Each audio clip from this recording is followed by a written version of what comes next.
9 लोगों की मौत हो गई, 3000 से ज्यादा लोग घायल हैं, जिसमें से बहुत सारे क्रिटिकली इंजर्ड हैं, सैकड़ों लोग। और घायलों में सोचिए कौन है?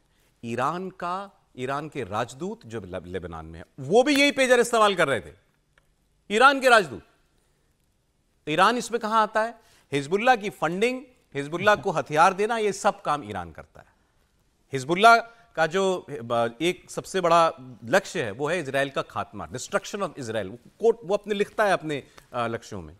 ईरान का भी यही गोल है, डिस्ट्रक्शन ऑफ इजराइल। तो आप सोचिए इतना बड़ा कांड इजराइल ने किया, जिसके बारे में कोई सोच भी नहीं सकता था कि ऐसा कुछ मुमकिन भी हो। सर, कुछ सुना इससे पहले ऐसा कुछ? नहीं, बिल्कुल ऐसा नहीं सुना, लेकिन ये आपने बहुत विस्तार से मतलब पूरी घटना को बता दिया, समझा दिया।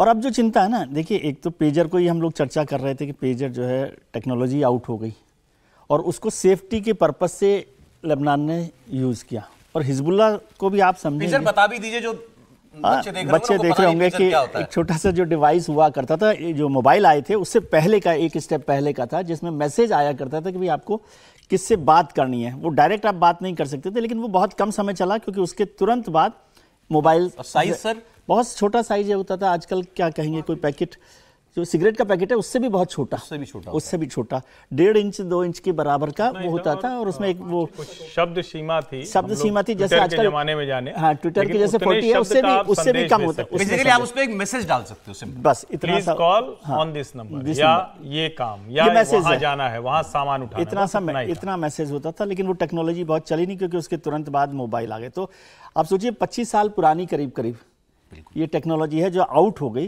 तो हिजबुल्लाह ने क्यों यूज़ किया? क्योंकि हिजबुल्लाह तो आपने बता ही दिया, हिजबुल्लाह को कोई ऐसा नहीं है कि कोई भी उसको ख़त्म कर सकता। वो बहुत ताकतवर आर्मी और स्टेट विद इन स्टेट वाले लोग हैं, जिसके पास तमाम तरह के हथियार, तमाम तरह के लड़ाके और वो सब लोग हैं।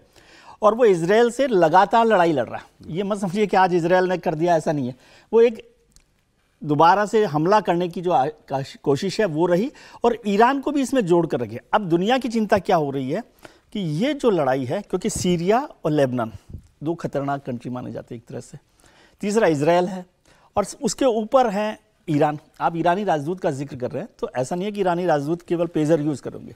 वो पेजर हो सकता है हिजबुल्लाह के साथ कांटेक्ट के लिए रखा हुआ हो, बाकी वो मोबाइल भी यूज कर रहे होंगे। ईरान हिजबुल्लाह एक ही है, ये तो दुनिया में एक ही है। उनका मतलब फंडिंग एक तरह से ईरान कर रहा है। तो अब यदि ईरान इसमें इन्वॉल्व हो जाए डायरेक्ट इजराइल के खिलाफ, अभी वैसे वो चलता रहता है उनका धमाका, तो और क्या दुनिया के देश इसमें शामिल होंगे। और अभी हमारी हमेशा चिंता क्या रहती है, आप देखिए जो गाज़ा वाला मामला हुआ, गाज़ा फिलिस्तीन को लेकर, उसमें भी यही चिंता की थी कि दुनिया के दूसरे देश शामिल नहीं हो जाएं। रूस और यूक्रेन को लेकर भी यही हुआ कि जब अमेरिका और दूसरे देश आने लगे तो ये चिंता बढ़ी, क्योंकि अब हम क्या तीसरे विश्व युद्ध की तरफ बढ़ने की जो आशंकाएं होती हैं उससे पूरी दुनिया घबराती है।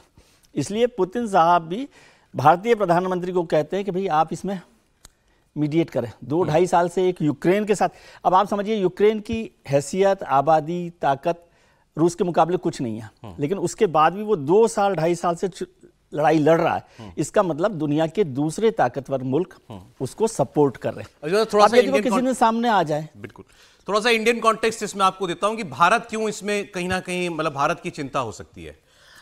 अभी 21 से 23 तारीख को नरेंद्र मोदी को यूएसए जाना है। उससे पहले भारत के अंदर अमेरिका की विदेश विभाग और उनके रक्षा विभाग के अधिकारी यहां पर आए हुए हैं, जो भारत के अपने समकक्ष लोगों के साथ चर्चा कर रहे हैं। 2+2 डायलॉग कहते हैं उसको।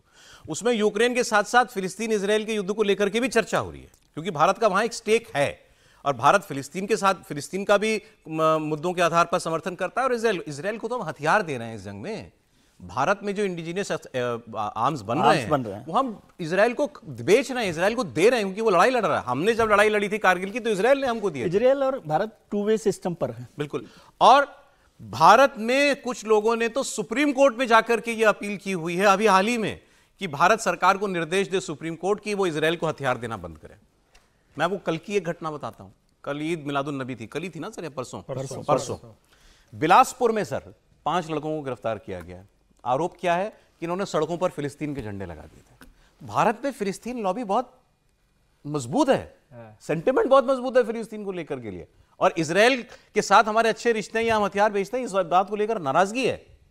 इसलिए हमारा स्टेक इस लड़ाई में भी है। देखिए, ये जो घटना है ये दुनिया में ये बताया गया है कि आप चाहे जितने शक्तिशाली हैं, आप भले मजहब के आधार पर दुनिया को नष्ट करने की घोषणा कर दें, लेकिन टेक्नोलॉजी और ताकत हमारे पास है, हम बैठे बैठे आपको नष्ट कर सकते हैं। क्या है कि ये जो हिजबुल्लाह जो है ना, ये ईरान का जब ईरान से जब लेबनान की लड़ाई हुई थी 1982 में, तभी ये बना था, इजराइल से ही मुकाबला करने के लिए बना था। इसके पीछे ईरान के अयातुल्ला खुमैनी का हाथ था, और इसका जो बेस था वो जो रिवोल्यूशनरी गार्ड थी उनकी ना, जो आज भी ईरान में ईरान रिवोल्यूशनरी गार्ड IRG, तो वो इसकी ताकत थी। 1500 को उन्होंने भेजा था।